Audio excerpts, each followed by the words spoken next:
ವಿವಾದ, ಸಮಸ್ಯೆ, ದ್ವೇಷ ಇಲ್ಲದ ರಾಜ್ಯ ನಮ್ಮದಾಗಿತ್ತು. ದುರದೃಷ್ಟವಶಾತ್ ಯುಪಿ, ಎಂಪಿ, ರಾಜಸ್ಥಾನದ ರೀತಿಯ ಘಟನೆಗಳು ಕರ್ನಾಟಕದಲ್ಲೂ ಆರಂಭವಾಗಿದೆ ಎಂದು ಎಸ್ಡಿಪಿ ಉಪಾಧ್ಯಕ್ಷ ಶಾಹಿದ್ ಅಲಿ ಹೇಳಿದ್ದಾರೆ. ಉಡುಪಿಯಲ್ಲಿ ಸುದ್ದಿಗೋಷ್ಠಿಯಲ್ಲಿ ಮಾತನಾಡಿದ ಅವರು, ಬುಲ್ಡೋಜರ್, ಹಿಜಾಬ್ ದ್ವೇಷ ಸೃಷ್ಟಿ ಉಡುಪಿಯಲ್ಲಿ ಆರಂಭವಾಯಿತು. ನಗರದ ಬ್ರಹ್ಮಗಿರಿಯಲ್ಲಿ ಜೈ ಹಿಂದೂ ರಾಷ್ಟ್ರ ಬ್ಯಾನರ್ ಹಾಕಿದ್ದಾರೆ. ಜನಪ್ರತಿನಿಧಿಗಳು ಸಂವಿಧಾನದಂತೆ ನಡೆಯುತ್ತೇವೆ ಹೇಳುತ್ತಾರೆ. ಇದು ಹಿಂದೂ ಮತ ಪಡೆಯಲು ಬೇರೆಯವರಿಂದ ಬೇರ್ಪಡಿಸುವ ಷಡ್ಯಂತ್ರವಾಗಿದೆ. ಇವರು ಹೇಳುವ ಹಿಂದೂ ರಾಷ್ಟ್ರ ಕೇವಲ ಹಿಂದೂ ಮತ ಪಡೆಯುವ ಪರಿಕಲ್ಪನೆಯಾಗಿದೆ. ಏನು ಮುಸಲ್ಮಾನರು ಈ ಬಗ್ಗೆ ತಲೆ ಕೆಡಿಸಿಕೊಳ್ಳಬೇಡಿ, ಪೊಲೀಸ್ ಇಲಾಖೆ ಮೇಲೆ ವಿಶ್ವಾಸವಿದೆ ಎಂದ ಅವರು, ವಿವಾದಿತ ಬ್ಯಾನರ್ ತೆರವು ಮಾಡಿ ಜನರ ಭರವಸೆ ಹುಸಿ ಮಾಡಬೇಡಿ ಎಂದು ಮನವಿ ಮಾಡಿದರು. ಮೊದಲು ಉಡುಪಿಯ ಉಸಿರುಗಟ್ಟುವ ವಾತಾವರಣವನ್ನು ತಿಳಿಗೊಳಿಸಿ, ಕೆಲವೇ ದಿನಗಳಲ್ಲಿ ಡಿಸಿ ಕಚೇರಿ ಮುಂದೆ ಪ್ರತಿಭಟನೆಯನ್ನ ಮಾಡ್ತೇವೆ. ಇಲ್ಲಿ ಹಿಂದೂ ರಾಷ್ಟ್ರ ಎಂದು ಹಾಕಿರುವ ಬ್ಯಾನರ್ ತೆರವು ಮಾಡಬೇಕು ಅನ್ನುವ ಒತ್ತಾಯ ಮಾಡ್ತಾ ಇದ್ದೇವೆ. ಸಾವರ್ಕರ್ ಭಾವಚಿತ್ರಕ್ಕೆ ದೊಡ್ಡ ಅಭ್ಯಂತರ ಇಲ್ಲ. ಶಾಲಾ ಪಾಠಗಳಲ್ಲಿ ಸಾವರ್ಕರ್ ಚಿತ್ರ ಇರಲಿಲ್ಲ. ಈಗ ಸರ್ಕಾರ ತಮಗೆ ಬೇಕಾದವರ ಭಾವಚಿತ್ರವನ್ನ ಹಾಕಿಸುತ್ತಿದೆ.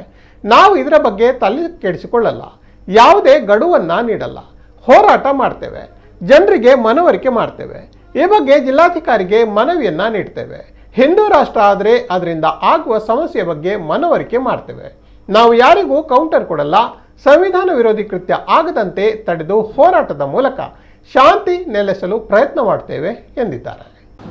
ಎಲ್ಲರಿಗೆ ತಿಳಿದಿದೆ ಏನೆಂದರೆ, ಈಗ ಬರುವ ಚುನಾವಣೆಯಲ್ಲಿ ಮತ ಗಳಿಸಲು, ಈಗ ಬರುವ ಚುನಾವಣೆಯಲ್ಲಿ ಮತ್ತೆ ಅಧಿಕಾರಕ್ಕೆ ಬರಲು ಇದೆಲ್ಲ ಷಡ್ಯಂತ್ರ.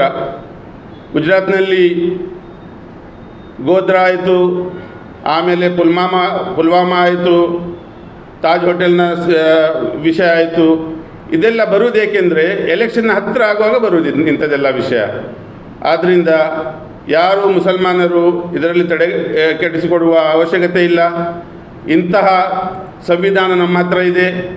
ಮತ್ತು ನಮ್ಮ ಪೊಲೀಸ್ ಇಲಾಖೆಯು ಅಷ್ಟು ದುರ್ಬಲ ಆಗಲಿಲ್ಲ ಇಷ್ಟರವರೆಗೆ. ಪೊಲೀಸ್ ಇಲಾಖೆಯವರಿಗೆ ನಾನು ಹೇಳುವುದೇನೆಂದರೆ, ಈ ಬ್ಯಾನರ್, ಈ ವಿವಾದಿತ ಬ್ಯಾನರನ್ನು ನೀವು ತೆರವುಗೊಳಿಸಬೇಕು. ಜನರು ನಿಮ್ಮ ಮೇಲೆ ತುಂಬ ಆಸೆ ಇಟ್ಟಿದ್ದಾರೆ, ತುಂಬ ಭರವಸೆ ಇಟ್ಟಿದ್ದಾರೆ. ಇದನ್ನು ತೆರವುಗೊಳಿಸಿ ಎಲ್ಲರಿಗೂ ಒಂದು ಉಸಿರು ಕಟ್ಟಿದಂಥ ಈ ಉಡುಪಿಯ ವಾತಾವರಣವನ್ನು ಬಿಡಲು ನೀವು ಸಹಕರಿಸಿ ಎಂದು ನಾನು ಕೇಳಿಕೊಳ್ಳುತ್ತೇನೆ.